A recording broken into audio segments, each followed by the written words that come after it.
Minutos de la mañana. Ahora nos queremos dedicar a un enfoque de una expectativa compartida por todos los ecuatorianos que residimos en el Distrito Metropolitano de Quito. Hablemos de la ciudad.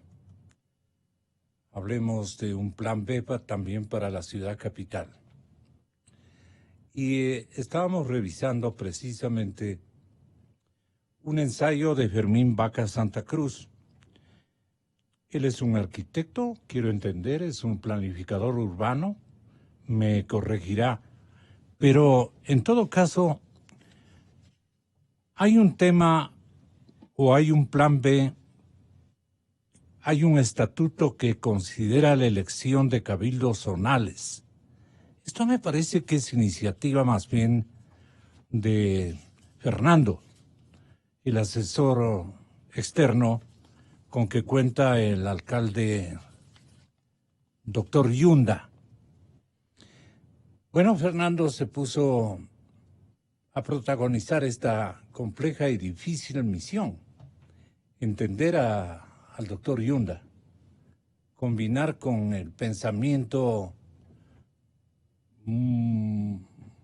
más bien austero en unos casos, agresivo y drástico en otros. El pensamiento colectivo de la ciudadanía capitalina goza de una mezcolanza, diría, de connotaciones infinitas. Por donde vamos, por donde platicamos, encontramos un alcalde. Eso tiene buena señal, pero también tiene una pésima indicación de que no estamos arreglando una situación corporativa con un recetario de lo más adecuado. Y por eso la presencia de Fernando nos es altamente útil. Fernando Carrión está con nosotros y doy también la más cordial bienvenida a un colega de él y un expositor y preocupado analista de los temas urbanos, de los temas arquitectónicos, de los temas patrimoniales, un global que se escenifica o se protagoniza en el arquitecto Handel Guayasamín. Él fue presidente del Colegio de Arquitectos de la provincia de Pichincha. Y claro, ¿cuáles son las áreas declarativas que la ciudadanía debe comprender respecto al municipio de Quito en esta nueva época? Es una primera interrogante bien válida para Fernando Carrión. ¿Cuáles son las áreas declarativas, orientadoras, de parte de la ciudadanía para comprender el nuevo municipio que queremos todos? Hemos hablado de una premisa fundamental que viene a ser el Estatuto Autonómico de la Capital, muy publicitado por Fernando Carrión aquí presente. Handel, pero ¿entiende usted de qué se trata esta idea de Fernando Carrión? Naturalmente con el protagonismo de decisión política del señor alcalde nuevo. Ojalá parezca nuevo por sus ideas y no nuevo por su fecha de aparecimiento en la historia del Distrito Metropolitano de Quito en ejercicio de un liderazgo coyuntural. Viene en buena época, viene en mala época. ¿Cuántas cosas podemos comentar en esta mañana? Arquitecto Guayasamín, ¿qué dicen los arquitectos realmente respecto de Quito desde hace algunos días, con la perspectiva y posibilidad de que un intelectual guíe las visiones que va a tener esta nueva urbe bajo la gerencia, si es posible, del señor Yunda, que es un médico radiodifusor bastante desconocido en temas de urbanismo y de contacto con la ciudad de Quito, de sus necesidades y problemáticas. Entonces también el arriesgado es Fernando. Tenga la bondad, su colega está escuchándole ya, y el culto público de la ciudadanía ecuatoriana que reside en esta urbe. Buenos días, Gonzalo. Muchas gracias por esta cordial, gentil invitación. Fernando, muy grato volver a compartir contigo en estos espacios de diálogo y análisis sobre los temas que interesan a todos los que nos escuchan particularmente. Sin duda creo que Quito ha vivido una especie de largo proceso de, yo llamaría, abandono de pensamiento de ideas. Exactamente. Y eso es preocupante y porque... preocupaciones. Claro, porque eso supone que, digamos, quienes han estado en el ejercicio de la administración municipal han descuidado esta obligación que supone el llegar a estas esferas de gobierno, de poder, y esta obligación es pensar la ciudad, el futuro, la visión de ciudad, lo cual obviamente es algo que a todos nos hace falta y particularmente a Quito. ¿Cuál discurso de quereres, de aspiraciones, este momento caracterizan al gremio de arquitectos que quieren a su ciudad? De hecho, el colegio, digamos, tiene muchas preocupaciones porque es un gremio que ha representado y representa el interés legítimo de profesionales que estamos involucrados no solamente en el planeamiento urbano, sino en el quehacer de la arquitectura, del urbanismo, todos los días. Y obviamente, si bien es cierto que hay intereses que a veces pueden ser muy particulares de trabajo, de empleo, de actividad laboral, también el colegio ha tenido explícitamente no solo la voluntad, sino la determinación de generar espacios y foros de encuentro, de análisis a nivel nacional e internacional para debatir los temas de Quito y de las ciudades del mundo. ¿Qué inquietudes se han detectado en estos foros? Bueno, en esos territorios yo creo que lo más importante, a mi juicio, en términos de realidad actual, es el tema de cómo humanizamos las ciudades. Ese es un tema que a mí me parece fundamental. ¿Por qué el término en ese Porque orden? las ciudades, digamos, han ido deshumanizándose por un lado, y por otro lado han dado o han privilegiado demasiado a lo que supone una ocupación nociva del espacio público por parte del automóvil, por ejemplo, los temas de la contaminación, del ruido, todos los elementos que vienen de manera colateral. Entonces la humanización del espacio público y la humanización de la ciudad supone esta especie de volver al encuentro entre ciudadanos, que lo más importante de las ciudades no es lo físico, es la gente, y esta gente tiene derecho a vivir de manera saludable, tener, digamos, una calidad de vida de la cual se habla siempre. Me gustó muchísimo su descripción. Entonces, coyuntural. Eso es muy sencillo, es decir, cómo lograr, llamemos, la felicidad, el bienestar de la gente. Y creo que hacia allá deben apuntar las políticas si es que estas son serias, porque quien se mete a hacer política, ¿no es cierto? Y en este caso yo le auguro lo mejor al señor Yunda, a quien no conozco, al doctor Yunda, perdón, pero me parece que siempre hay que tener esta visión positiva, ¿no? Hay que calmarnos un ratito y dejar que desarrolle, como dicen, ¿no? Yeah. Como buen arquitecto, ¿qué señales le trae este arquitecto de 4 años que es médico de profesión, un músico privilegiado y un competidor en el tema de hacer radiodifusión en la capital de la República? Pero así como un destacado ecuatoriano que reside en Quito, no le he conocido. Pero siempre sus inquietudes sociales y sus puntos de vista para alegrar el ambiente, especialmente, han sido pródigos en sus infinitas radioemisoras que él dirige. Infinitas, digo, por la gama de radioaudiencia que él ha conquistado en diferentes ámbitos de gustos y naturalmente de esencias ciudadanas. Pero esto es lo importante, que venga una autoridad municipal a insertarnos una humanización de la capital de la República. Fernando se encuentra con un tipazo, amigo Fernando Carrión, que siempre ha pensado en esa modalidad de humanizar a la ciudad capital.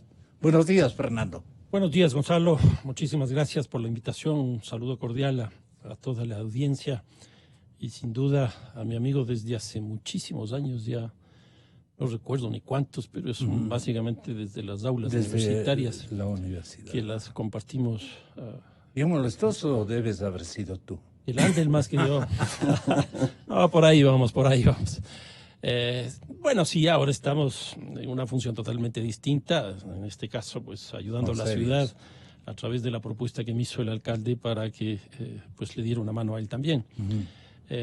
Quito está llena de problemas, yo creo que para nadie eso es desconocido. ¿El inventario se quedó corto tal vez de tu parte? A ver, yo creo que sí, porque es una crisis que tiene múltiples dimensiones. Yo en cambio lo he estado viendo en Cinemascope desde hace algunos años. Cinemascope. A ver, tiene dimensiones, por ejemplo, de servicios. La crisis de la recolección y disposición de residuos sólidos es impresionante. Fatal. El tema de la movilidad, ni se diga. La estructura y... la deshumanización también. Sin duda, eso también, porque la ciudad se ha ido hacia los valles y la forma de articulación que tenemos es muy precaria. Yo diría que se ha hecho una especie de ciudad de ciudades, o algún autor... El Quito de los 60 se ha podrido de esa manera, y perdonen por el término, pero es una ciudad desasiada, sin color, sin el sabor quiteño de nuestros padres, de nuestros abuelos. Ese Quito donde todo el mundo nos interesábamos hasta de el mínimo detalle. Hoy caminamos porque hay que llegar al centro. Entonces, ¿qué vamos a hacer? Vamos al grano. ¿Qué vamos a hacer con esta urbe, mi querido Fernando? A ver, yo tengo información que es bastante optimista en el siguiente sentido. A ver. La propuesta esta del corredor metropolitano de Quito se cerró el día ¿De ayer. cuántos kilómetros es? Son cerca de 60 más o menos kilómetros, que es una cantidad bastante significativa. Calderón. Desde Carapungo, incluso estamos uniendo las Panamericanas Norte con la Panamericana Sur. Pero aquí la noticia que traigo es que... ¿En el otro lado está Chillugayo o está hasta Guamaní, incluso la idea es que se vaya hasta Machachi, que es incluso fuera del cantón, pero es una forma de articulación de la ciudad por esta gran vía que es la Panamericana. Pero la información que traía... Entonces, toda la prefactibilidad va dirigida a ese tamaño de ciudad que ya serán como de 100 kilómetros. Sí, porque eso va a depender de cómo se conciba esta cosa, porque el corredor, la idea central que tenemos del corredor es que termine siendo el elemento articulador, integrador de la ciudad. Entonces, ¿qué se entiende por ciudad? Aquí ya empiezan a salir cosas que nos podrían llevar a producir algo así como una visión de ciudad o producir un proyecto de ciudad que Quito definitivamente no lo tiene. Y entonces, a través de una intervención de esta magnitud, efectivamente puede surgir eso. Y hay algunos elementos. Por ejemplo, la idea que nosotros tenemos es que el espacio público, en vez de ser abandonado, sea el espacio a partir del cual se produzca esta nueva ciudad. Por eso es que este corredor... ¿Eso qué quiere significar? Quiere significar que lo que hemos tenido... El hombre. Claro. Y sus visiones. Y la comunidad, sus el animal político, la ciudadanía, porque la ciudadanía se produce en el espacio público, es el ágora, es el foro, es la plaza, es la calle, donde finalmente se constituye la ciudadanía. Y no solo eso, si uno se va incluso el tiempo... Pero el Churia se ha ido de la mitad de la urbe. Sí, pero eso tiene también que ver con, por ejemplo, la crisis del empleo. Quito había sido una ciudad que vivía principalmente vinculada al empleo. Pero hoy día, por los datos que tenemos del INEC, la ciudad que ha perdido la mayor cantidad de empleo formal es Quito, y la mayor cantidad de crecimiento del empleo informal nuevamente es Quito. ¿qué era el Chuya Romero y Flores? No era otra cosa más que un burócrata que tenía la salquiteña y tenía la broma, el chiste, toda esa cosa, que creaba los personajes que hoy día Quito ya no los tiene, porque toda esa estructura a partir de la cual se montó... Es puro producido, ¿no? Sí. Ya, y los medios de comunicación han cambiado muchísimo. Desde las oficinas. Hay obvio. muchos producidos. Sí. ¿No? Y las oficinas han cambiado notablemente porque se ha introducido también la tecnología. Entonces eso hace que también las cosas cambien. Los medios de comunicación, por ejemplo, hoy día la comunicación está en los memes, por decirlo de alguna manera. Así es, ¿no? Está en el Facebook, está en el Twitter. Por ejemplo, ayer conocimos de la renuncia de un alto funcionario del gobierno a través de un Twitter. Entonces la comunicación hoy día también ya es muy distinta. Y antes era el chisme. Era esta cosa de contarse entre nosotros en la esquina, y eso ha desaparecido. Sí. Y un chisme bien caracterizado era una noticia de Radio Quito o de otra estación de radio de esas épocas. Así era. Ok. ¿Qué significa para los arquitectos esta necesidad de converger todos a crear un estatuto autonómico para la capital, Handel?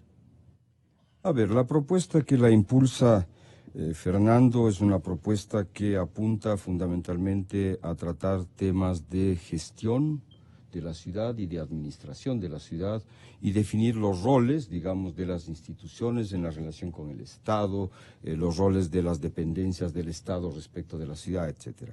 Creo que sin duda eso nos organiza y nos da no solamente una especie de pertinencia en un contexto global, sino que también facilita el que tengamos claridad en roles, funciones, etcétera. Y eso es importante.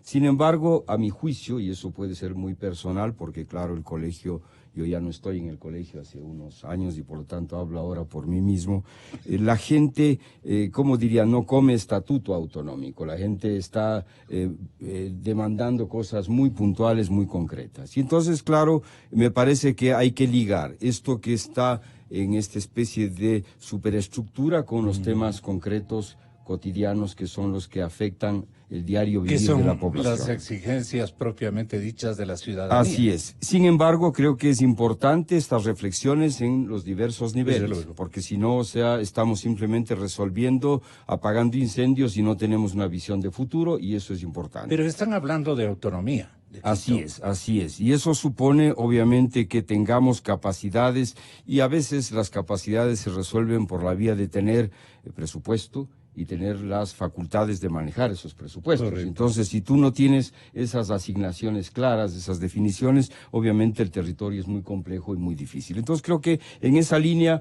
no solamente creo que Fernando ha tenido la lucidez de apuntarle a este tema global, llamemos de superestructura, que además es jurídica, política y también ideológica, pero al mismo tiempo le está aterrizando con el tema del corredor metropolitano. Seguro. Es un tema de proyecto ya, llamémoslo físico, que además trata el tema del espacio público como el elemento fundamental de articulador de una ciudad.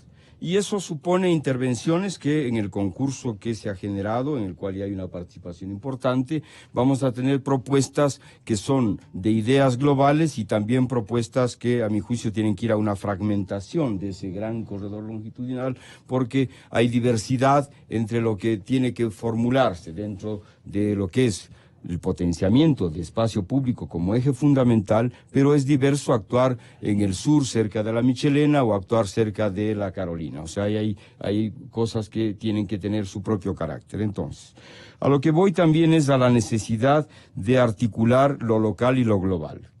Me parece fundamental cuando usted hablaba del Chuya, para mí el Chuya es lo local y tenemos que seguir valorando estas localidades. Y obviamente en lo... ¿Y el Chuya nacional a qué atribuiríamos? Bueno, yo pienso que el ser ecuatoriano o ecuatorianos tiene, digamos, ¿no es cierto?, también sus connotaciones, aunque yo creo que este país va más allá de la Constitución de 1830, donde se definió el nombre del Ecuador. Yo pienso que nosotros tenemos colectivos distintos, miles de años de historia.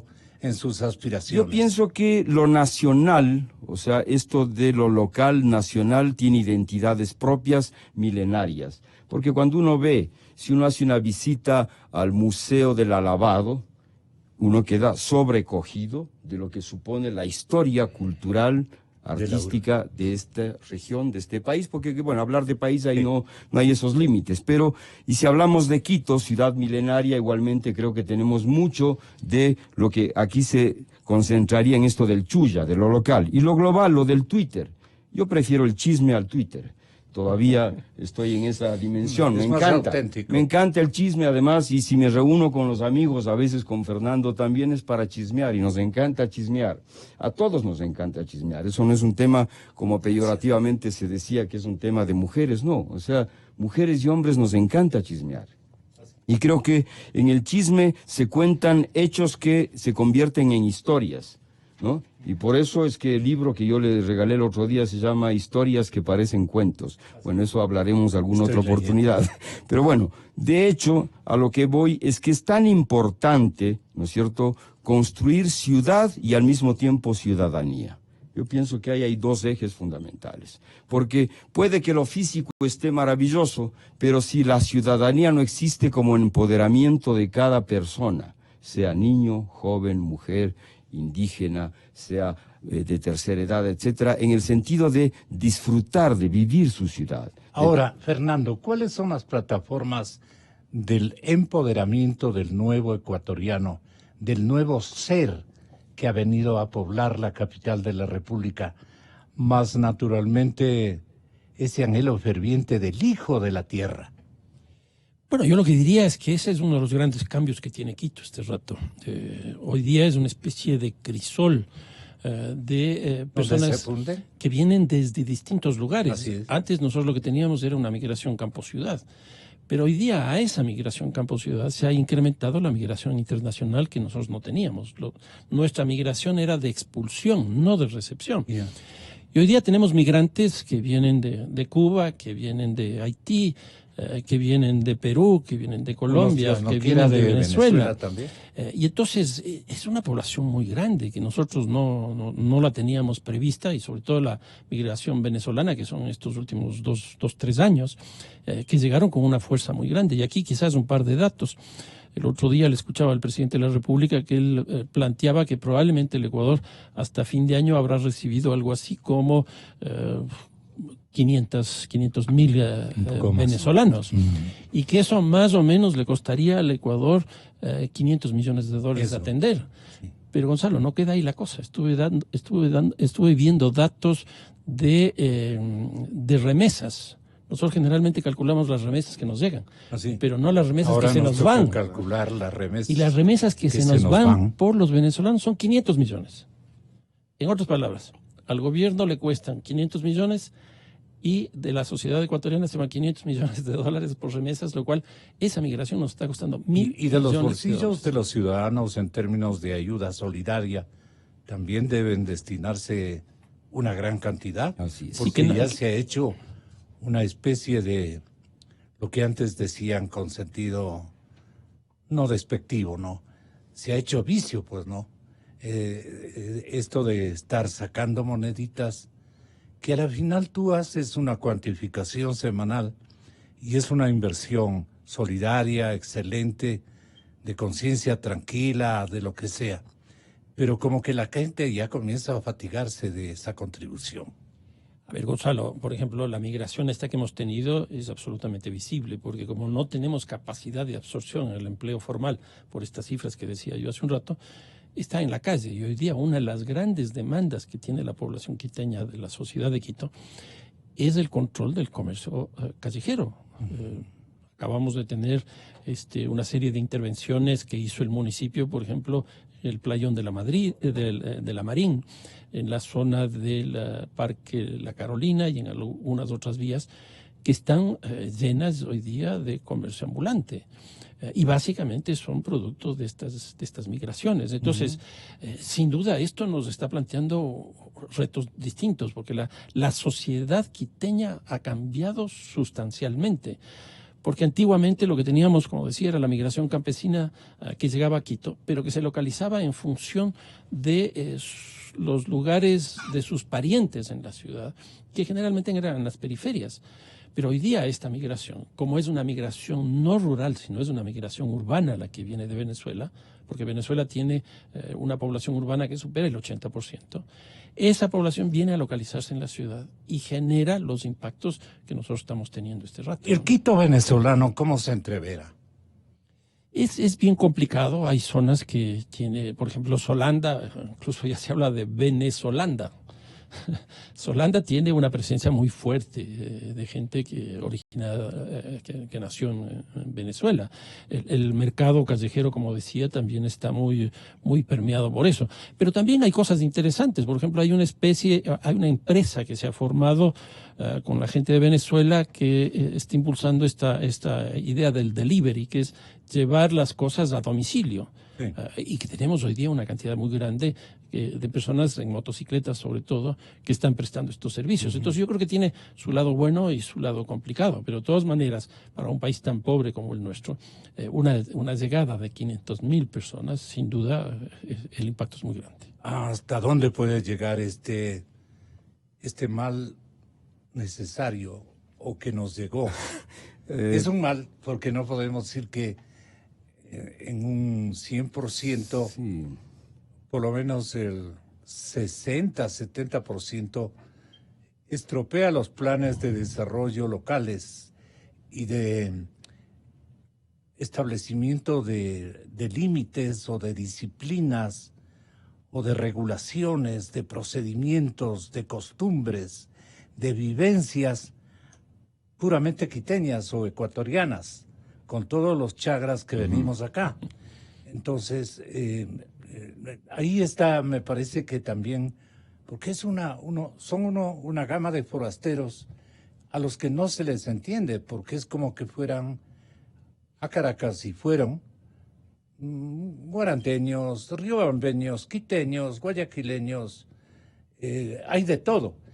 Y no son iguales los caraqueños que los de Cumaná, pues, ¿no? Por decirle de alguna manera. Bueno, sobre el tema de la migración venezolana, de esta diáspora que es absolutamente dolorosa a mi juicio, hay que tener algunas precisiones. O sea, yo siempre creo que hay doliente, ¿no? Sí, hay que ponerse siempre en los zapatos del otro. Es decir, yo me imagino si en el país tendríamos a un podrido como el Maduro, porque no hay otro término para el señor, y que este señor genere una diáspora de ecuatorianos en esa dimensión, habría que mirar, digamos, la tragedia colectiva social. Y creo que en ese territorio también hay que mirar un poco el pasado, cuando en las épocas de los 80s, de los 90s, de crisis del Ecuador, yo pienso que una cantidad similar, casi cercana al 500.000 de ecuatorianos, se fueron para Venezuela a buscar mejores días, ¿sí? Y fueron acogidos, claro, en una crisis diferente, no era la misma. Sin embargo, la búsqueda a la final era de mejorar condiciones de vida, etcétera. Entonces, no tenemos que olvidarnos de eso y tenemos que ser antes del petróleo. Porque a veces nos toca un palo a nosotros, a veces al otro, y hay que ser solidarios siempre en la vida, porque creo que sin duda nadie está exento de este tipo de fenómenos, y me parece que lo que sí hay que hacer es generar política pública seria respecto de este fenómeno. Y ese es un tema. Porque a mi juicio, para ir al grano, municipio en concreto, a mi juicio, debería tener un plan que es parte de esta emergencia, porque el país vive una emergencia que tiene que estar desde el Estado a sus diferentes ciudades, porque hay ciudades que están absorbiendo mayor cantidad de familias, de ciudadanos, de ciudadanas, de niños, de personas, sobre todo ya no hay ancianos en esta migración, pero son muy jóvenes. Por su costo de vida, por ocupación. Entonces tendría que haber lugares de acogida, centros de salud, o sea, tener una acción real, efectiva e inclusive de generación de aquellos trabajos. Yo digo, el espacio público quiteño, para hablar de Quito, está muy descuidado. Tenemos basura por todo lado, ¿no es cierto? Horroroso. Es complicado. ¿Por qué no ponemos, y esto hago una convocatoria pública a quien sé que está manejando espacio público en el municipio, el colega y amigo Esteban Moscoso? Yo creo que muchos venezolanos pueden ayudar en esta tarea de poner bien el espacio público de Quito a cambio de ingresos que son mínimos. Ahí hay un espacio de trabajo, ¿no es cierto? Hay cosas que tienen que estar ligadas a la solidaridad humana, ¿no es cierto? Y sí, podríamos tener barridos los parques, ¿no? Sí. O sea, porque a la gente no está haciendo nada, está durmiendo en la calle, mendicando. Y yo pienso que si esta gente hace algo que es positivo, productivo, ¿no es cierto?, que va a traducirse en que los parques están limpios, sus flores cuidadas, regadas, etcétera. Bueno, ahí hay un espacio importante. Entonces, de estas hay muchas iniciativas que se pueden plantear. ¿El municipio capitalino ha analizado o tiene ya un estudio preliminar de las características de estas migraciones? Me explico. ¿Qué viene a hacer? ¿Con qué planes la acude? ¿Cuánto tiempo se queda? Lo de las remesas tienen que ser producidas aquí porque ellos no han traído capital opcional para retornar a sus lugares de nacimiento ni a su país. El tema es complicado porque nos están quitando lo que bien puede servir para los nuestros, que también están pasando las de Caín, porque esto no ha cambiado. Entonces, muchos dirán, ya va el egoísta. No se trata de eso, sino de ser realistas. Entonces, el realismo, no el mágico tampoco, el realismo, ¿qué ha descubierto desde el Cabildo? Bueno, yo conozco muy poco porque no estoy directamente vinculado con la administración municipal. Mi contacto con los municipios a través del alcalde y principalmente los dos proyectos. Pero tienes mucho de antropólogo y te das cuenta. Sí, no, y además yo he hecho algunas gestiones, por ejemplo, para que se pueda establecer una buena relación entre ACNUR, que es la entidad de Naciones Unidas que se encarga sobre el tema de refugiados principalmente, pero en general de migración. ¿Qué tal organismo es ese? Es un organismo interesante, pero está como están teórico. Todos los organismos de Naciones Unidas. Una crisis muy fuerte en términos económicos por las políticas de las grandes potencias mundiales. Pero de todas maneras tienen mucha experiencia, mucho conocimiento, tienen bastante información, buenos diagnósticos, y eso obviamente que ayuda. Y entonces están en contacto ya con la Secretaría de Inclusión Social que tiene el municipio de Quito y están trabajando de manera coordinada. Esta idea que plantea Handel me parece muy interesante porque eso resuelve dos problemas de forma inmediata. Uno es la actividad laboral de esta gente, y la otra, un problema que efectivamente Quito está teniendo, que es el manejo del espacio público. Pero Gonzalo, yo quería dar un par de cifras que son interesantes respecto del corredor metropolitano de Quito. Se cerró la inscripción de candidatos el viernes pasado y lo que tenemos de este rato son inscritos 45 grupos. Esta probablemente debe ser de las cifras más altas que en los concursos haya existido en Quito, pero más que eso, lo interesante es que detrás de estos grupos están 600 profesionales, un poquito menos de 600, están 582 profesionales inscritos. La mitad son de la arquitectura y el urbanismo, pero aparte de eso están economistas, abogados, sociólogos, historiadores, etcétera. Pero no solo que tenemos esta cantidad de personas, sino que detrás de estos 45 equipos tenemos un conjunto de instituciones muy sólidas. Para empezar, hay empresas privadas que están auspiciando. Están 23 universidades nacionales e internacionales. Yo creo que esto es una cosa muy, muy buena. Y luego tenemos colegios profesionales, ONGs e incluso barrios que están apoyando esta propuesta. En otras palabras, son 45 grupos, 582 profesionales y 137 organizaciones que están detrás de esto. Esto es una movilización muy grande y que va en la línea de lo que Handel planteaba al principio, y es que la tesis que nosotros queremos que se incube, si se quiere, con este concurso y con este proyecto, es que Quito se piense a sí mismo, Quito ha dejado de pensarse, tan es así que, por ejemplo, yo provengo del mundo de las universidades, pero las universidades no están pensando Quito. ¿En qué están pensando o en qué estamos pensando todos? A ver, por ejemplo, se tienen las universidades e institutos de investigación económica y se sigue la coyuntura económica. pero no se sigue lo que está pasando. Pero la en Quito. global, Claro, hablando del Ecuador. Exactamente. O de la región. Entonces es macroeconomía principalmente lo que se sigue ahí. Pero ¿qué se hace en términos de economía urbana? Pues nada.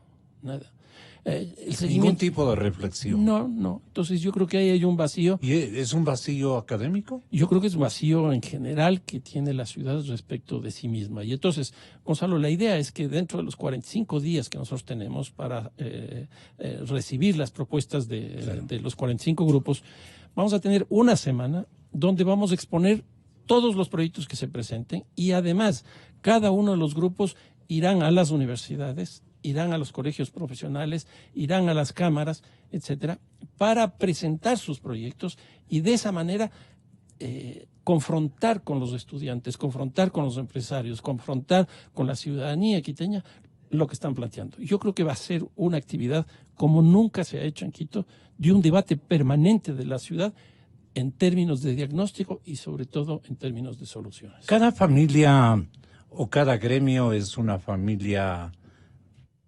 digamos, en signo de rebelión o de, ¿qué podríamos decir? O de sentirse dueña de su propio capítulo de vida. No hay esta visión generalizada, una creatividad compartida, una preocupación solidaria. Cada uno de los gremios de los quiteños o de los ecuatorianos residentes en Quito y de todos los gremios profesionales nos creemos en la libertad de pensar a nuestra manera, máximo con 4 amigos de profesión. Fundamos una escuela y ahí quedamos. No hay una ciudad mancomunada.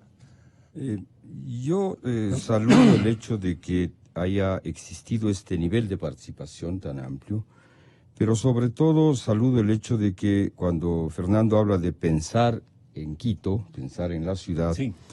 Se lo haga de manera multidisciplinaria. Eso saludo muchísimo, porque antes los arquitectos creíamos que solitos, podíamos con 4 rayas en el papel rediseñar la ciudad y su futuro, y no hay tal. Si uno no tiene una visión desde lo social, desde la economía, desde la política, desde los temas de seguridad, desde las visiones de las mujeres, etcétera, etcétera. Es decir, no hay manera. Y creo que ahora la sociedad contemporánea, afortunadamente, actuamos en red. Es muy importante lo que está ocurriendo en este momento. Hay muchos colectivos que son de jóvenes profesionales que ya no actúan bajo esa especie de liderazgo del genio, ¿no? Sino que tienen grupos en los cuales hay muchos que aportan a la construcción de pensamiento y a cada proyecto. Y eso me parece fundamental, porque ya son otros tiempos en los cuales además los medios de comunicación ayudan, hay oficinas que están trabajando con asesoramiento de gente que está aquí, allá, en el África, en Asia, en América Latina, en Europa, etcétera. Creo que hay muchas ideas que recoger. Yo a Fernando aprovecho ahora la oportunidad para decirle que hay estudios de Quito tan valiosos. Pero ¿quién procesa? No te olvides de Ese es el detalle. tema, ese es el tema de cómo hacemos de que toda esta producción o estas ideas tengan canales específicos que tengan esa posibilidad y esa capacidad de no solamente quedarse en ideas, sino que se puedan efectivamente realizar. ¿Ahí y ahí no cae justo el estatuto autonómico? Yo creo que sí, eso tiene que ligarse y ligarse explícitamente, porque los ciudadanos, cuando alguien llega al gobierno, tú después de dejar el voto, ¿en qué participas? ¿Cómo haces posible que tus ideas, tus reflexiones o tus acciones de colectivo lleguen a unas instancias y sean respetadas o tomadas en cuenta? Hasta en la asignación de presupuesto o en la decisión que se tenga que tomar sobre la ciudad. Eso ha pasado muy poco y cuando se habla, por ejemplo, de esto de los cabildos, sí. Yo vivo en un barrio, he sido presidente de un cabildo barrial y eso me da a mí la facultad de decir, mira, una cosa es lo que pasa ahí y otra cosa es lo que realmente las autoridades toman o no toman en cuenta en su gestión. Es decir, los ciudadanos somos o sea, de tercera, no estamos considerados, Sí. no hay mecanismos de participación. Y lo otro es que estos programas, estos espacios que tú abres, para mí son absolutamente importantes. Porque la comunicación tiene que estar ligada a los temas fundamentales de los ciudadanos. Y a las nuevas realidades. Sí, no puede ser, yo sí, y perdón, porque estoy en un espacio de comunicación, pero yo creo que el mayor porcentaje de la comunicación, sobre todo televisiva del país, está llena de una producción de muy baja calidad, que no aporta en nada a lo que es la cultura. Aquí estamos transmitiendo. Entonces, yo sí creo que son temas que hay que cuestionarlos. Y también la autoridad municipal tiene que, con conocimiento de causa, poner el dedo en estas que son llagas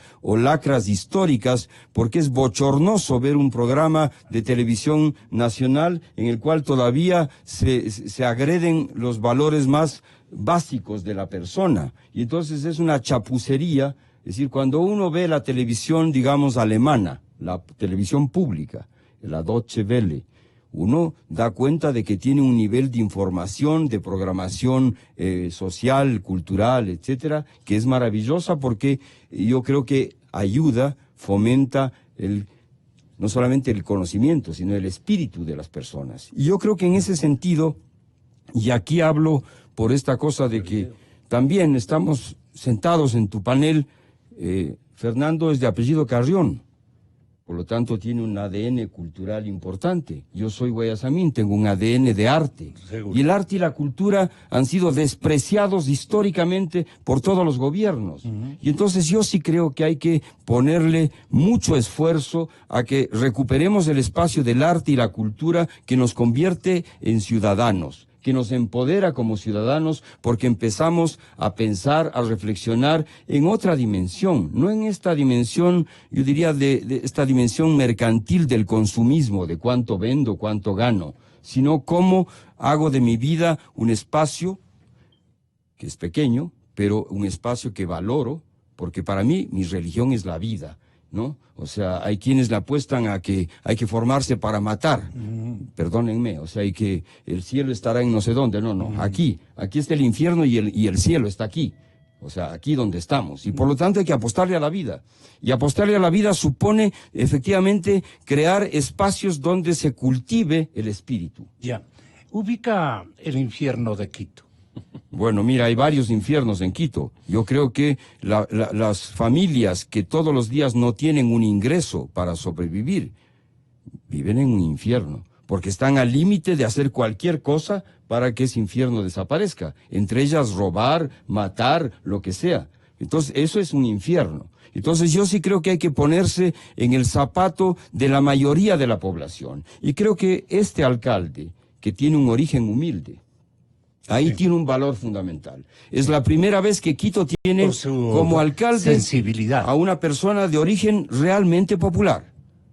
Si ustedes ven la historia de los alcaldes de Quito, todos son o pelucones o medio pelucones, pues toditos. Es la primera vez que ocurre esto. Y gana justamente por eso. Hay un voto que está presente en toda esta mancha urbana. ¿Cómo calificas a ese voto? Es un voto de identificación, Revancha. Yo me identifico con él es de los mismos, ¿no es cierto? Mío. Él es mío, es propio, y entonces esto hay que valorar también. Entonces me parece que ahí hay una brecha, siempre hay que actuar en las fisuras, y esta es una fisura, ¿no es cierto? Y eso nos puede permitir muchos logros, por lo tanto hay que apostarle positivamente, porque si uno ve al lado, cuando estaba aquí antes de que empiece este programa, hablaban de referencias de Perú, de Colombia, como positivas. Yo pienso que el Ecuador está mucho mejor que esos países, perdónenme, porque si uno sale a la calle, en Lima o en Bogotá, o sea...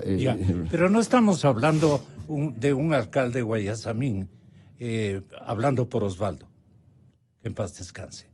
Sí, yo creo que estamos hablando de que es importante rendir culto y memoria a quienes en su vida forjaron una actitud no solamente de defensa, sino de producción de lo ético, de lo estético, del pensamiento, porque toda revolución tiene que ser ética y estética también. porque es un tema, sino Y de es pensamiento discurso. también. Así es. Entonces me parece que ahí hay que recoger los pilares fundamentales de nuestra nacionalidad, que no solamente están en el tema del consumo, del mercado, de lo funcional. ¿Con qué cuento o realidad le fuiste al alcalde Yunda a convencer de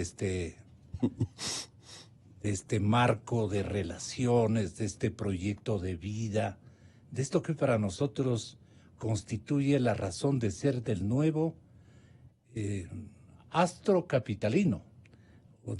Quiero decir, un continente, sí, más que continente, bien podría ser un astro que se atreve a pensar por sí mismo, se da el gobierno que quiere, escoge y selecciona los capítulos y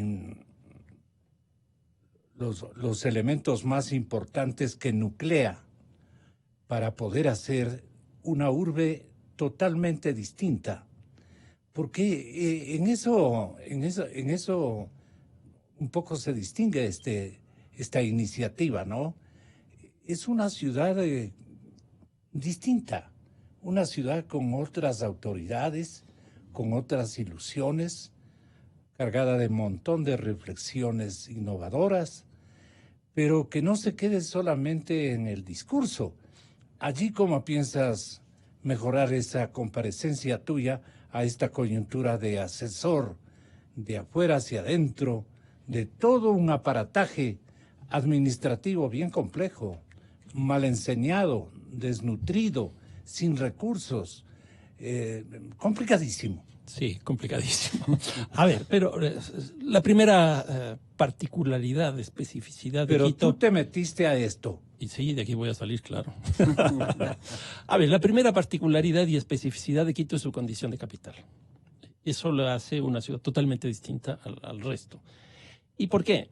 Porque toda capital, y capital viene de cabeza, es la cabeza del Estado. Por eso es que aquí es la sede de todos los ministerios, direcciones, etcétera, etcétera, del Estado. Y eso le trae un problema bastante complejo a la ciudad de Quito, porque en general se asimila como si fuera lo mismo la ciudad con el Estado. Y son dos cosas distintas. Por eso es que es interesante cuando en la Constitución del 2008 se plantea que se debería crear un estatuto de autonomía. Entonces, Quito por primera vez va a tener la posibilidad de pensarse de forma distinta al Estado y crear una autonomía frente al Estado, crear una autonomía frente al conjunto de los aparatos estatales. Este es un reto que Quito nunca lo había tenido y ese es el estatuto autonómico. En definitiva, diferenciarse del Estado para que en otras provincias del país no nos digan que Quito viene del verbo quitar, porque generalmente ha sido así. Y no es así. Quito también tiene una autonomía frente al Estado, pero que nunca ha sido pensada en el caso de Quito. Y entonces, por primera vez estamos pensando eso. ¿Cómo se piensa esta autonomía? Yo diría básicamente a través de tres elementos principales. Uno, desde la perspectiva política, en otras palabras, derechos, en otras palabras, representación, en otras palabras, proximidad de la forma de gobernarse. Una segunda cosa es en términos de la autonomía administrativa, es decir, competencias. ¿Qué es lo que nosotros tenemos? Por ejemplo, el COTAD lo que hace es establecer una recentralización de muchas competencias que pierden los municipios. Entonces, por ejemplo, el municipio de Quito no tiene capacidad competencial en educación, salud y seguridad, por poner tres ejemplos. Y entonces el estatuto lo que tiene que hacer es recuperar eso. O sea, si no tiene salud y educación, ¿a dónde vamos? Y si no tenemos también seguridad, que es un tema, esperemos, coyuntural, pues la cosa es muy complicada. Y lo último, la tercera cosa que es fundamental, es que necesitamos una autonomía económica y financiera. Nosotros no podemos depender de los recursos del Estado. Para que la ciudadanía vea, el presupuesto del municipio de Quito es de alrededor de 1.500 millones de dólares. Eso se financia exclusivamente con un 5% del impuesto predial, que son los recursos propios. Eso no puede ser así. El municipio de Quito, como todos los municipios en el Ecuador, para que sean autónomos, tienen que tener una participación económica mucho más fuerte en sus propios presupuestos. ¿Qué es lo que va a hacer el Estatuto Autonómico? Pues normar todo esto. Crear, en definitiva, un marco jurídico para que la ciudad de Quito se diferencie del Estado. ¿Qué es lo que pasa, Gonzalo? Y esto, metámonos al mundo de los medios de comunicación. Lo que ocurre es que la radio, la televisión y la prensa, en el caso de Quito, habla del Estado Nacional. Cuando uno va a Guayaquil, la prensa, la radio y la televisión hablan de Guayaquil. En Cuenca, de Cuenca, y así sucesivamente. ¿Por qué? Porque nosotros no hemos sabido diferenciar eso. Me reúno con amigos empresarios de las cámaras. ¿Las cámaras qué plantean? Tasas de interés, aranceles, balanza comercial, etcétera. ¿Qué? Política macroeconómica. ¿Qué plantean en términos reglas laborales? O reglas laborales. ¿Qué plantean en términos de economía urbana? Nada, nada. Entonces, yo creo que este estatuto autonómico podrá hacerle pensar a Quito su propia situación y podrá... Su propio destino. Exacto. Cuajar su propio destino. Esa es la idea, Gonzalo. Esa es precisamente. Buena nota. Ahí nos convenciste. Y finalmente. Y Jorge te entendió, alcalde. ¿Qué es el Estatuto Autonómico? Es una pequeña constitución de la ciudad de Quito que por la constitución, digamos la ley magno, la macro, tenemos que aprobarla. En este Estatuto Autonómico yo le avisoro una ciudad más autosuficiente, una ciudad que tenga mayores ingresos económicos para justamente poder realizar las obras que necesita la ciudad. Creo que ese va a ser el punto de quiebre y lo vamos a lograr es a través del pueblo de Quito porque finalmente será consultado, es una consulta popular después de un debate amplio por todos los sectores de la ciudad para que podamos tener esta carta magna pequeña de la ciudad de Quito. ¿Está bien entendido, Handel? Sí, básicamente creo que lo fundamental está... a pesar de que obviamente yo creo que en el tema de de la función del Estatuto Autonómico hay un tema que siempre ya depende de quién asume la gestión política. Y creo que, como decía Fernando, el tema de la capitalidad es algo que a veces no lo entienden ni los propios alcaldes, en el sentido de que asumen el rol y creen que son alcaldes de una ciudad, no de la ciudad capital de la República del Ecuador. Y ahí hay unas limitaciones a veces que son terribles porque dan cuenta de que proyectos importantes para la ciudad no se hacen o hay temores, hay una cantidad de minusvalías, digo yo, porque imaginémonos el túnel que lleva el apellido de mi tío, el túnel Guayasamín, porque ahora yo ya tengo apellido de túnel, verán, no de artista. Sí. ¿No? Y entonces, deberías tener de campo de aviación. Pero mira tú, ese túnel quedó hace casi un cuarto de siglo que se hace con minusvalías, se hace la mitad y no se completa. ¿Qué clase de autoridades tenemos para que estos proyectos queden ahí de medio pelo? Las soluciones de la relación de esta macro ciudad que está en los valles, que está al norte, al sur, hasta la mitad del mundo, más allá, etcétera, necesita un sistema de articulación vial potente. Muy bien. Y le ponemos ahí unas cositas que son como parchecitos chiquititos con miedos y siempre el problema es de que no hay plata, no hay decisión política, no hay pantalones. El tema del tráfico en la ciudad, el tema de los buses que hacen lo que les da la gana. Ahí no hay que hacer una gran inversión, hay que poner orden, que funcionen las paradas, que los señores tengan un sueldo y exista una caja única. Que se transiten los pasos peatonales. No es cierto, que los peatones también respetemos lo que son normas básicas, pero hay que apostarle al peatón, no al vehículo, hay que apostarle a la bicicleta. Las ciudades del mundo están viviendo nuevas etapas. Y no en base a multas. Y no en base a multas, así es. Entonces yo pienso que el tema del castigo no es el mejor camino. Entonces, sin embargo, por ejemplo, sí creo que una ciudad que en este momento no tiene alternativa de transporte público masivo eficiente, porque todavía no está funcionando eso, estamos obligados a bajar la cantidad de autos en Quito. Y la medida esta de, yo diría que se llama hoy no circulas, yo no le hubiera puesto hoy no circulas porque el no siempre es negación, yo le hubiera puesto hoy circulas de otra manera, pero bueno, ¿ya? Okay. Eso es otro tema.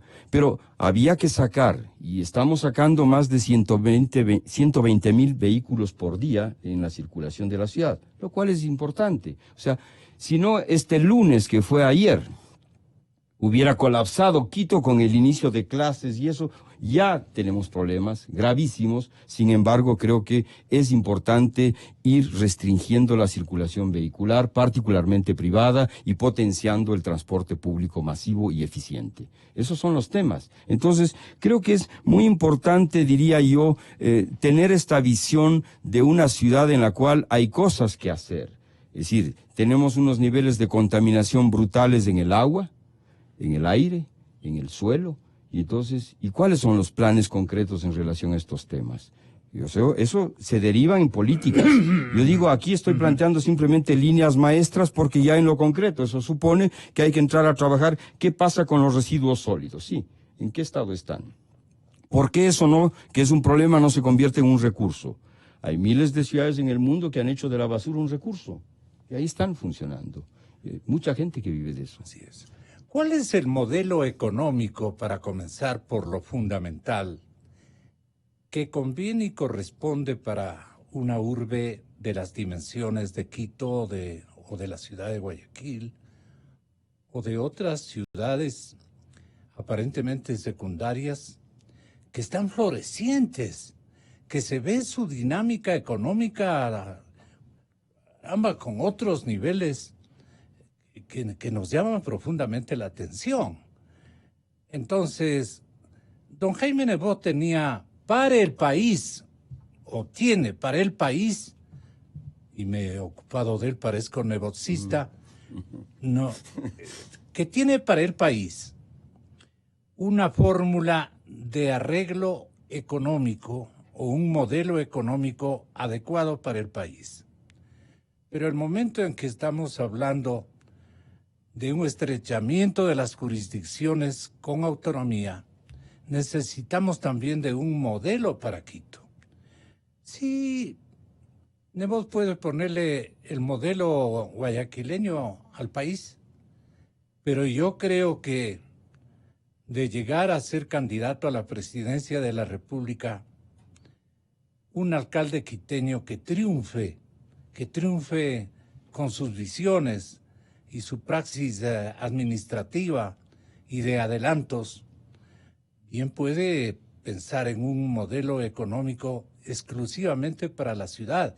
Y el reto de este momento es el modelo económico que requiere la ciudad de Quito. ¿De qué depende? Porque Nebot tiene de memoria pues el de Guayaquil. Lo que el pueblo necesita es fe en el progreso, basado en un progreso real que se va incrementando día a día. El pueblo no estará contento, el pueblo no quiere milagros, el pueblo sabe que no existen milagros, que no existe magia, pero sí existen correctivos. Entonces precisa el modelo. Un Estado pequeño que administre como se debe administrar, sin dilapidación, un endeudamiento que primero hay que renegociarlo para quitarle peso mensual o anual en el pago y servicio de la deuda, una filosofía de endeudamiento solo para crear obra pública y proyectos rentables, seguridad jurídica, confianza, estímulos a la empresa privada, solidaridad. El Estado tiene que tener dinero para la alta protección social que debe dar a los pobres. La empresa privada no se va a ocupar de lo que tiene que hacer un Estado. El Estado sirve cuando sirve a la gente, y a la gente que no es servida por otros. El modelo distrital, en cambio, le obliga a un gobernante, a un alcalde, a un administrador. El modelo distrital le exige, le obliga otro tipo de modelo para reivindicar los valores propios de la economía, en este caso quiteña. No sé si me estoy explicando, porque es una autonomía y en rigor de esa autonomía tiene que esta primera autoridad, no de calles, no de movilidad, sino una autoridad macro que se ocupe de todo. El emprendimiento de la ciudad de Quito es lo que nos preocupa.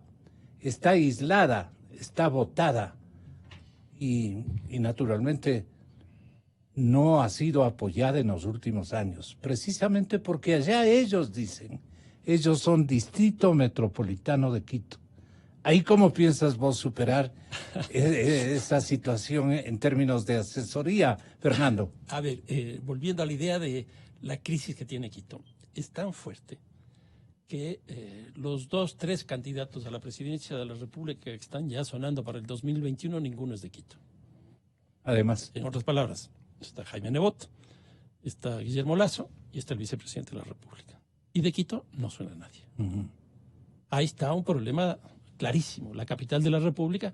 ¿tú crees que Guayaquil Ya va a no pone aportar con 2 candidatos. precandidatos? O sea, Guayaquil está poniendo presidentes desde hace algún tiempo. O sea, cuando uno ve, por ejemplo, México, ¿de dónde sale el presidente de la República de México? De Ciudad de México. Cuando uno va a, qué sé yo, a Brasil, no sé de dónde será Cuernavaca. Bolsonaro, pero capaz que es de algún... Con eso está Argentina, Bolsonaro. el alcalde de Buenos Aires pasa a ser presidente. Y yo creo que eso nos muestra una crisis muy fuerte. Esa es una primera cosa. Una segunda que me parece que es importante. Cuando se habla de Estado mínimo, ahí viene nuevamente la importancia del Estatuto de Autonomía de la capital. Para que no nos pase lo que nos está pasando ahora, que una contracción del Estado, de la forma que sea, el principal golpeado es la ciudad de Quito. Por eso es lo que yo sostengo y he venido sosteniendo desde hace algún tiempo, que en las negociaciones con el Fondo Monetario Internacional debería estar el alcalde de Quito presente. Quizás no para cambiar las grandes decisiones, pero por lo menos para que haya compensaciones. O sea, ¿cómo es posible que este rato la ciudad que tiene la mayor cantidad de desempleo, la mayor cantidad de subempleo, sea Quito? Y es producto, muy interesante en esto, Gonzalo. Quito empieza a perder el empleo con la crisis que empieza a desarrollarse desde el año 2016-2017. Y la salida a la crisis le incrementa todavía más el tema del desempleo. En otras palabras, la crisis y la salida de la crisis le golpean a Quito. Yo creo que ahí tiene que estar el alcalde de Quito. Y tiene que, nuevamente, el estatuto autonómico entrar a ese planteamiento. Ahora, ¿Y el esfuerzo tributario de los quiteños se va a lo nacional? o sea, ¿Tiene que irse o...? El caso de Quito tiene un aporte de más de 9.000 millones de dólares. Imagínate. De los 13.000 que surge que recaude el SRI. ¿Y cuánto nos toca? Ese es el problema. Ahí viene el problema. Nosotros entregamos mucho más de lo que recibimos. Bueno, ahí viene toda una discusión. Aquí Pero también los guayaquileños se han dado esa ola de sacrificados. Aquí encuentran todo el dinero que sirve para un país ocioso, desinteresado, un país sin ideas, sin líderes. Aquí siempre han dicho eso, especialmente los de la número Gonzalo, 6. tanto tú como yo somos hinchas de la Liga. La Liga Deportiva Universitaria paga más del doble de los impuestos que paga Barcelona y Emelec juntos. ¿Por qué eso? Cuando nosotros vemos que el Emelec ha sido, no sé, un número X de campeones durante 10 años, y el Barcelona es el equipo que más hinchada tiene, y el equipo que más presupuesto tiene, paga casi como la Liga Deportiva Universitaria de Loja, pues ahí hay un problema.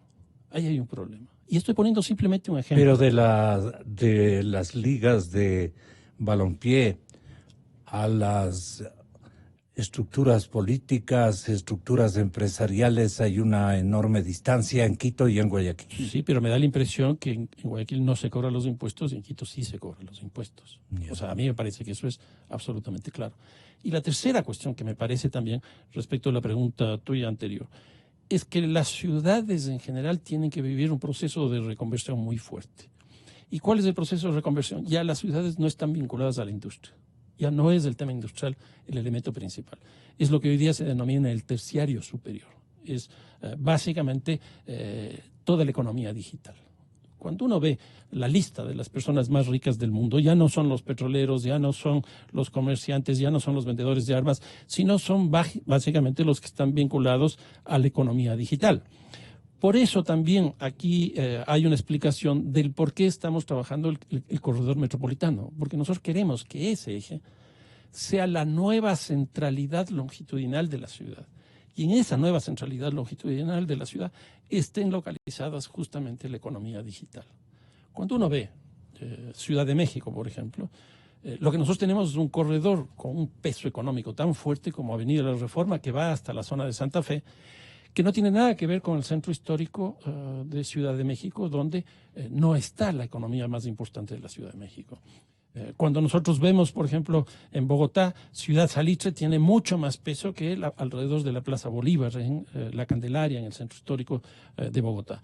Entonces, ¿qué es lo que nosotros queremos? Que este corredor, además de ser el eje de la integración de la ciudad, además de ser la recuperación del espacio para el desarrollo de la ciudad, se convierta en la gran centralidad urbana de Quito, que nos permita vincularnos a Quito con el mundo. Porque esas son las nuevas centralidades de la ciudad. Y ese eje tiene que tener esa característica. Complicadísimo, me pongo a pensar. Si hay una distancia de 110, 115 kilómetros entre la urbe quiteña y mi pequeña ciudad de Otavalo, requerimos más o menos un viajecito de ese tamaño, recorrer a Quito desde los umbrales del sur hasta, ¿qué te digo? Casi Guayabamba, con el tiempo ya Guayabamba. Solamente nos faltan unas pocas curvas que estén pobladas y estamos ya en Guayabamba. Entonces el crecimiento longitudinal es gigantesco. ¿Ahí qué opinan los señores arquitectos como conflictividades que vienen de aislamientos, de distancias, de sistemas de movilidad, de transporte? Una ciudad longitudinal, exclusivamente longitudinal, tampoco es bueno, creo entender. Bueno, Quito en realidad ya no es longitudinal. Era, digamos, la ciudad longitudinal hacia los años 70 y luego ya esta mancha se fue regando, desparramando, diría yo, hacia los valles orientales, hacia el norte y hacia el sur. Pero en eso, sin duda, yo creo que la tendencia mundial, estamos en tres líneas, o sea, esto de la urbanización, la globalización y la homogenización. Y en el territorio de la urbanización, ya de los 7.700 millones de seres humanos en el planeta, más del 60% habitamos en ciudades y en el caso ecuatoriano cercanos al 80% de la población ya estamos en ciudades. Entonces, los datos son complejos.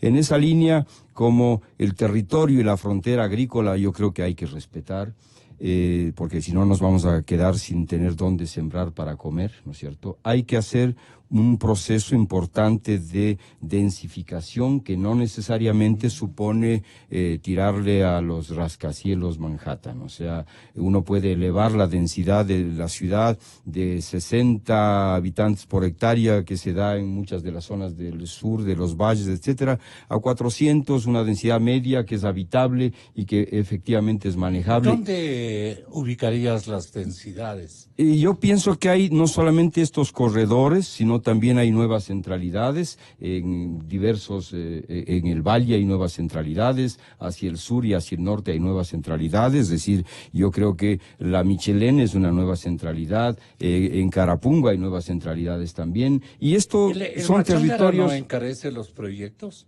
El Machángara. Sí. Bueno, el tema del Machángara es otro tema, o sea, pienso que es un accidente geográfico natural importante que si uno se imaginara ir al Machángara hace 100 años atrás era un paraíso y ahora es una cloaca, porque no hay otro término, y entonces hay que hacer todo un esfuerzo de descontaminación de ese río, y ese es uno de los temas que es una deuda histórica de la ciudad respecto de uno de sus recursos fundamentales. Pero a lo que voy es que hay que densificar Quito, es importante densificar Quito y hay que ponerle límite a este crecimiento irracional. Y eso se hace a través de ordenanzas. Ahora, eso no solamente tiene que ver con el tema de ordenamiento, sino también con promoción y algo muy importante. En lugar de plantearnos 360.000 viviendas nuevas, como fue el planteamiento equívoco de este gobierno al comienzo, y además muchas regaladas, lo que hay que hacer es mejorar el hábitat y la vivienda que tienen actualmente los sectores populares. Ahí hay también hay un territorio de actuación que pasa no solamente por el tema del aseguramiento estructural, sino en el mejoramiento de esos barrios, porque muy poca gente en el país, salvo los indigentes, que son muy pocos en porcentaje, no tienen dónde ir a dormir en la noche con su familia. La mayoría tenemos casa. Y esa casa que está en muy mal estado puede ser mejorada. Y ahí es donde hay que actuar. No es que hay que actuar en este imaginario de nuevo número de viviendas nuevas. Entonces ahí hay unos equívocos de principio desde la formulación. Pero a lo que voy es a que la ciudad, ¿no es cierto?, este maravilloso invento de los seres humanos que tiene más de 3.000 años, aunque los peruanos siempre andan lanzando una idea de que Caral tiene una ciudad prehispánica, tiene 5.000 años. Bueno, no era ciudad para mí, pero bueno, en todo caso, si hablamos de 3.000 años de historia... Perdona, ¿qué era? Era un asentamiento, digamos, una especie de cacicazgo, pero no llegaba a ser ciudad porque ciudad tiene otro tipo de condiciones que son inherentes a un desarrollo de civilización mucho más, no diría avanzado, porque ahí hay, entre comillas, digamos, ¿no es cierto? Pero hay unos desarrollos mucho más importantes, más potentes, etcétera. Pero a lo que voy es que este invento maravilloso, que en el origen tiene el propósito de resolver temas como trabajo, como servicios, como seguridad, como comercio, etcétera, lamentablemente la ciudad contemporánea para millones de seres humanos no ha resuelto ese tema. Y entonces creo que hay ahí también la necesidad de revertir el orden, porque sí está demostrado que ciudades, por ejemplo, del primer mundo, si uno va y visita ciudades y pueblos en el hemisferio norte, en Europa particularmente, son ciudades maravillosas, donde la gente tiene una calidad de vida increíble. Hay otros problemas, como los suicidios, eso ya es otro tema, digamos, ¿no es cierto? Pero yo lo que creo es que el ciudadano es respetado, hay ciudadanía, hay derechos, ¿no es cierto? Las sociedades socialdemócratas europeas son un ejemplo. Entonces, hay que ir a construir ciudadanía. Y entonces eso supone que las acciones a veces no son tan complejas. Yo pienso que hay que ir cambiando lo fundamental, que empieza por uno mismo. ¿Qué nos reclamarían tu tío Ander, Y tu abuelo. y tu abuelo Fernando, de que hemos dejado mal hacer en esta urbe que tanto ellos quisieron? Me refiero a... Problemas familiares. Sí. Pueden surgir, ¿no? Dejemos de decirlo nomás. No, ten la bondad. ¿Qué nos reclamarían estos dos quiteñazos? No, yo supongo que obviamente el tema de la cultura y en el caso de mi abuelo que fundó la Casa de la Cultura, yo creo que esa a la larga termina siendo su gran aporte, aparte de la literatura, pero todo eso tiene que ponerse en contextos históricos. Pero Osvaldo era un conversón de la ciudad. Le gustaba mucho. Sí, pintó muchos quitos. Además. Tiene toda una serie de cuadros, de acuarelas. ¿Y el que nos dibujos. reclamaría? Yo pienso que él estuvo siempre en el tema de los derechos. Estaba muy ligado al tema del arte, pero al mismo tiempo de los derechos. Y yo pienso que ahí él distinguía... ¿Fue un ideólogo frustrado, de alguna manera? Sí, y también un político frustrado, pero en el arte él expresaba porque cada uno en lo suyo. Es decir, yo creo que, sin duda, en el territorio, digamos, de los derechos y de aquello que a él le conmovía y le planteaba una respuesta desde su particular visión, él, por ejemplo, no estaba en esto de la tolerancia, que es una palabra que ahora está de moda, que hay que tolerar esto y esto, porque yo creo que la tolerancia se ejerce desde el poder. Tú toleras desde el jefe de la empresa, desde el jefe del hogar, desde el dueño de la fábrica, etcétera. Hay que pasar de la tolerancia al respeto, y eso me parece fundamental. ¿De qué nos preocupamos o debemos preocuparnos más este momento respecto de esta urbe nacional gigante que la queremos tanto, moros y cristianos, citadinos y chagras? Bueno, yo quisiera aquí que nos apoyen básicamente en los dos proyectos o tres proyectos más importantes que tiene la municipalidad. Uno es el tema de movilidad alrededor del metro, que sin duda es probablemente el proyecto más grande que se ha hecho en Quito. Son casi 2.100 millones de dólares. aunque el anterior... El efecto multiplicador de aquello todavía ni nos viene a la cabeza. No, pero eso va a ser una... Y tiene muchos problemas.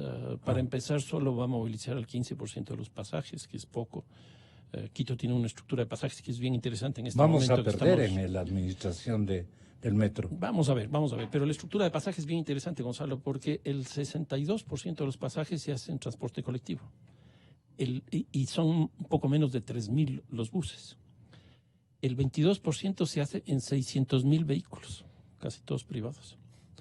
Entonces, cuando tú pones una medida de este tipo, tú no estás afectando nada más que al 22%, y de ahí tienes que sacarle el 20%, que ni siquiera es del 20%, como decía Andel, porque ahí está la gente de la tercera edad, está la policía, etcétera, etcétera. Entonces, en realidad, lo que sale es un 15-16%, ni siquiera llega al 20%.